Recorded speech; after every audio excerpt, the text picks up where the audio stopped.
আসসালামু আলাইকুম, আশা করি সবাই ভালো আছেন। সো ফ্যাশন ব্র্যান্ড লোগোটা এতটুকু তো আপনারা সাপোজ সেভ করতে চান, আপনার লোগো ফাইনাল করা শেষ, তাহলে আপনি কি করবেন, লোগোটাকে Ctrl+G দিয়ে গ্রুপ করবেন। ঠিক আছে, গ্রুপ করার পর এটাকে মিডল অ্যালাইন করবেন। অ্যালাইন করার পর সর্বপ্রথম যেটা কাজ Ctrl+Shift+S দিবেন। ঠিক আছে, আপনার যেখানে এটাকে সেভ করার, ঠিক আছে, সাপোজ আপনার এটাকে যেখানে সেভ করার এখানে আপনি লিখে দিলেন, লোগোটার নাম সহ আপনি লিখে দিলেন।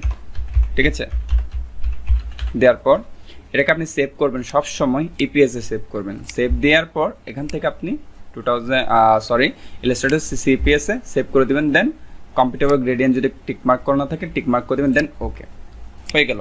সো এটা জেপিজি যদি বের করতে হয় shift control alt S press করবেন। ঠিক আছে, জেপিজিতে রাখবেন। সো ব্যাকগ্রাউন্ড সহ পিএনজি বের করবেন। আমি বলবো জেপিজি থেকে ব্যাকগ্রাউন্ড সহ পিএনজি হলে এটা হাই রেজলিউশনে থাকবে। মিনিমাম 1000 বা 1000 রাখবেন। চাইলে এখান থেকে আপনি সাইজটাও বাড়িয়ে নিতে পারেন। দেন সেভ দিলে এটা সেভ করে নিতে পারবেন। এই যে আমরা আমাদের বিভিন্ন রকম প্রোডাক্টের উপর আমাদের ব্র্যান্ড লোগোটা বসাই, সেক্ষেত্রে কি করবেন, জাস্ট ব্যাকগ্রাউন্ডটা হাইড করে দিবেন অথবা সিলেক্ট করে রিমুভ করে দিবেন। Ctrl+Shift+Alt+S দিবেন। ঠিক আছে, এখান থেকে পিএনজি 24 দিবেন। সাইজ অবশ্যই মিনিমাম 5000 অথবা 4000 দিবেন। দেন ক্লিক, ওকে, দেন সেভ। সো সেভ দেওয়ার পর এটা কি হবে, এটা পিকচারটা হাই রেজলিউশনে থাকবে, বাট এটা উইথাউট ব্যাকগ্রাউন্ড থাকবে। তখন এটা আপনাদের যে কোনো রকম অ্যাপস অথবা সফটওয়্যারের মাধ্যমে আপনারা আপনাদের প্রোডাক্টের উপর পিকচারটাকে বসাতে পারবেন উইথাউট ব্যাকগ্রাউন্ড। গেল, ঠিক আছে। সো এটা গেল। এভাবে করেও কি আমরা আমাদের প্রোডাক্টের উপর আমাদের লোগোকে বসিয়ে প্রেজেন্টেশন করতে পারি, সেভ করে রাখতে পারি। এবং আমি যে সেভের ফাইলটা দেখিয়েছি ইপিএস, ওই ফাইলটাই আপনি যখন কোনো প্রিন্টিংয়ে দিবেন ওইটাই আপনাকে ডিরেক্টলি ওরা প্রিন্ট করে দিবে। ঠিক আছে, ওইটার মাধ্যমে। সো এটা একটা পারপাস গেল। এখন আসলো লোগোটাকে যদি আমি কোনোভাবে প্রেজেন্টেশন করতে চাই, তাও কীভাবে করব, জাস্ট এখানে আসবেন, ফ্রি পিকে আসবেন, এখানে ভেক্টর থেকে বাদ দিয়ে পিএসডি সিলেক্ট করবেন। এখানে লিখবেন logo clothes mockup, then enter. ঠিক আছে, সাপোজ জাস্ট এটাতে করেন ফাইন, অথবা এটাতে করেন। ঠিক আছে, একটা এমব্রয়ডারি টাইপসে করেন, সিলেক্ট করবেন, এটাকে ডাউনলোড করবেন। ঠিক আছে, ডাউনলোড করার পর এটাকে ডাউনলোডে দিয়ে দিবেন। ডাউনলোড হয়ে যাওয়া পর্যন্ত একটু অপেক্ষা করবেন।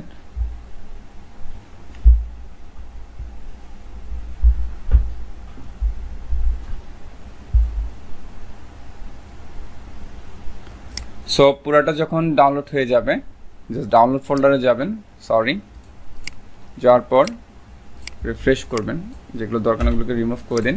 এটাকে এক্সট্রাক্ট হেয়ার করুন। এক্সট্রাক্ট হয়ে যাওয়ার পর এটাকে ডিলিট করে দিন। ফাইল বেশি জমিয়ে রাখার দরকার নেই যদি পিসি খুব কনফিগারেশন ভালো না হয়। দেন যে ফাইলটা আসছে ওটাকে জাস্ট ডাবল ক্লিক করে ওপেন করুন। ওকে, এখানে জাস্ট বলছে কি প্লেস দিস স্ক্রিন। ঠিক আছে, একটা কথা আমি বলে দিচ্ছি, মোকআপের প্রেজেন্টেশন করার সময় সবগুলো ফাইলে কিন্তু এরকম সেম দেখাবে না, সবসময় এক একটা ফাইল এক রকম দেখাবে। সো আপনার লোগো পারপাস আপনি দেখবেন জাস্ট যেটাকে আপনার এখানে যে হাইড বাটনটাকে ক্লিক করার মাধ্যমে যেটাকে দেখবেন, ক্লিক করলে আপনার জাস্ট কি হচ্ছে, হয়তো পুরোটা অথবা আপনার জাস্ট লোগোটা ইনভিজিবল হয়ে যাচ্ছে, মনে করবেন ওই ফাইলটার মধ্যে আপনার লোগোটা কি প্লেস করতে হবে। দেন এখানে দেখবেন যে একটা আলাদা একটা কি আইকনকে বলা হয় স্মার্ট অবজেক্টের থাম্বনেল। সো এখানে ডাবল ক্লিক দিবেন, এখানে আরেকটা লেয়ার ওপেন হয়ে যাবে। ঠিক আছে, এখানে একটা লেয়ার, এখানে আরেকটা লেয়ার ওপেন হয়ে গেছে। ঠিক আছে, সো এখানে দেখাচ্ছে কি এইভাবে কালার গ্রেডিং, ঠিক আছে, প্লেস ইউর ডিজাইন হেয়ার, ঠিক আছে, এভাবে দেখাচ্ছে। কিন্তু বেসিক্যালি এটা যেহেতু ফার্স্ট এসেছে, বেসিক্যালি কিন্তু মোস্ট অফ দ্য লোগোতে আপনারা এভাবে পাবেন। ঠিক আছে, যেমন এটাতে এখানে হাইড করার পর সাপোজ এই যে এখানে ইফেক্ট 3D ইফেক্ট, এটাকে হাইড করার পর এখানে আপনার লোগোটা দেখা যাচ্ছে না। ঠিক আছে, সো এখানে আবার এখানে আপনার ইফেক্ট দেখাচ্ছে। ঠিক আছে, সো এটা ইফেক্ট, কিন্তু এর মানে এটাই না যে এখানে আমি ডাবল ক্লিক দেওয়ার পর হাইড হচ্ছে, কিন্তু হাইড হচ্ছে না, এটা কেন চলেছে। কিন্তু আপনার এখানে খেয়াল রাখতে হবে, এখানে লেখা থাকবে রিপ্লেস দিস লোগো। সেখানে যখন আপনি ডাবল ক্লিক দিবেন, দেখেন এখানে যখন ডাবল ক্লিক দিবেন লোগোর মেইন ফাইলটা চলে আসবে। দেন এটাকে হাইড করে দিবেন। হাইড করে দেওয়ার পর Adobe লোগোটা সিলেক্ট করবেন, Ctrl+C দিয়ে কপি করবেন। ঠিক আছে, ফটোশপ আসবেন, Ctrl+V জাস্ট ওকে দিবেন। আমি দেখেন আবার দেখাচ্ছি, Ctrl+V দিয়ে পিক্সেলে চুজ রেখে ওকে দিবেন। ঠিক আছে, এটাকে এবার নাড়াচাড়া করবেন, দেখবেন যে পিঙ্ক লাইনটা একটা প্লাস সাইন হয়ে গেছে। ঠিক আছে, দেখছেন প্লাস সাইন, তার মানে এটা মিডল বরাবর আছে। দেন ডান, Ctrl+S। ওকে, সেটাকে কনভার্ট হওয়ার জন্য সময় দিতে হবে। ওকে, কনভার্ট হয়ে গেল, কেটে দিন। ঠিক আছে, কেন কেটে দিন। সো এখানে দেখা যাচ্ছে না, আমি আবার এখানে দেখি ডাবল ক্লিক দিয়ে।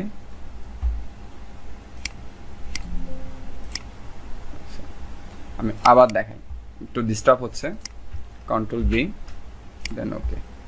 ঠিক আছে, সো সেম কাজটা আবার করলাম, কন্ট্রোল এস।